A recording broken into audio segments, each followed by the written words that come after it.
안녕하세요. 오늘은 자석을 철로 된 물체에 가까이 가져가면 어떻게 될까요? 라는 주제로 공부를 해보도록 하겠습니다. 학습지 18쪽을 펴주세요. 1번 문제, 투명한 통에 들어있는 빵끈 조각에 막대 자석을 가까이 가져가면 빵끈 조각의 모습이 어떻게 될까요? 빵끈 조각을 그림으로 그려봅시다. 그랬습니다. 자, 여러분 먼저 빵끈 조각이 무엇으로 만들어져 있는지를 생각해 보는 게 중요할 것 같아요. 빵끈 조각은 철로 만들어져 있죠? 자석이 없었을 때에는 빵끈 조각이 선생님이 그린 그림처럼 아래쪽에 그냥 놓여져 있었을 거예요. 그런데 자석을 오른쪽에서 가까이 가져가면 빵끈 조각이 이렇게 자석을 갖다 댄 부분으로 달라붙게 되겠죠? 마찬가지로 두 번째 그림에서도 바닥에 있던 빵끈 조각이 이런 식으로 달라붙게 되겠습니다. 빨간색으로 선생님이 나타낸 부분, 자석의 빵끈 조각이 이렇게 달라붙도록 그림을 그려주시면 되겠습니다. 2번 문제, 막대 자석을 빵끈 조각에 가까이 가져갈 때와 비슷한 모습을 관찰할 수 있는 것은 어느 것입니까? 1번, 플라스틱 숟가락을 막대 자석에 가까이 가져간다. 플라스틱 숟가락은 막대 자석에 붙을까요? 붙지 않을까요? 네, 붙지 않습니다. 2번, 플라스틱 빨대를 막대 자석에 가까이 가져간다. 마찬가지로 플라스틱으로 만들어진 빨대는 막대 자석에 붙지 않습니다. 3번, 책상 위에 있는 클립에 막대 자석을 가까이 가져간다. 클립은 철로 만들어져 있죠. 그렇기 때문에 막대 자석을 빵끈 조각에 가져갈 때랑 똑같이 클립이 막대 자석 쪽으로 붙게 됩니다. 4번, 솜으로 만든 인형을 빵끈 조각에 가까이 가져간다. 빵끈 조각은 철이고요. 솜은 직물이기 때문에 둘이 전혀 서로 끌어당기거나 밀어낼 이유가 없지요. 그래서 정답은 3번이 되겠습니다.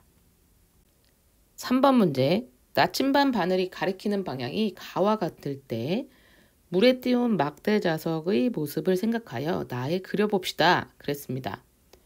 여러분 먼저 막대 자석에 대해서 다시 한번 생각해 볼 시간이 필요할 것 같아요.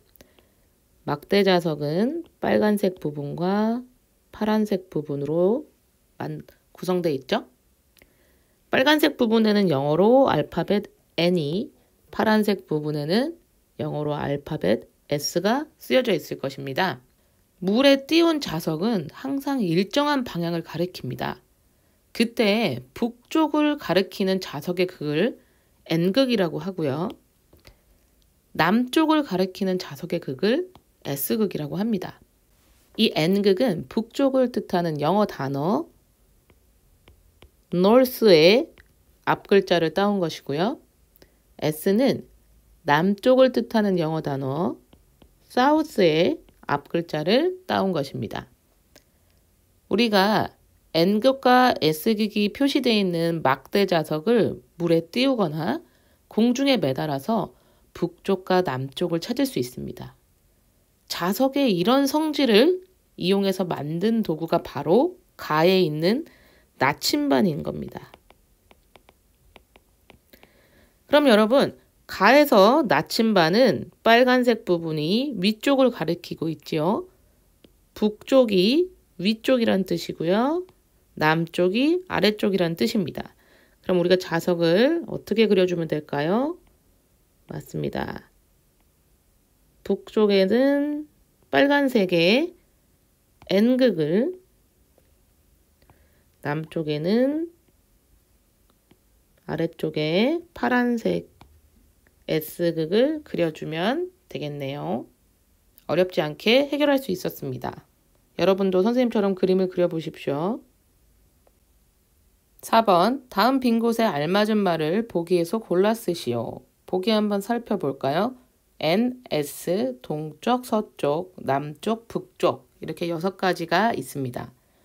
자, 1번 문제부터 한번 가로 안에 단어를 넣어 봅시다. 공중에 매달아둔 자석은 항상 어느 쪽과 어느 쪽을 가리킨다.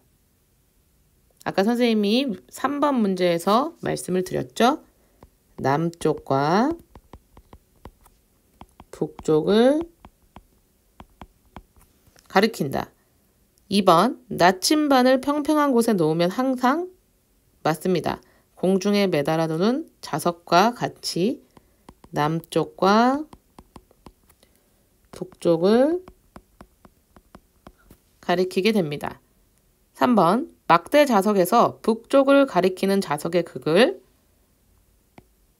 N극, 남쪽을 가리키는 자석의 극을 S극이라고 한다. 오늘 배운 내용에서 새로 알게 된 내용과 더 알고 싶은 내용을 스스로 점검하기 표에 작성해 봅시다. 다음 시간에는 철로 된 물체로 나침반을 만들어 볼까요? 라는 주제로 공부해 보도록 하겠습니다. 다음 시간에 또 만나요.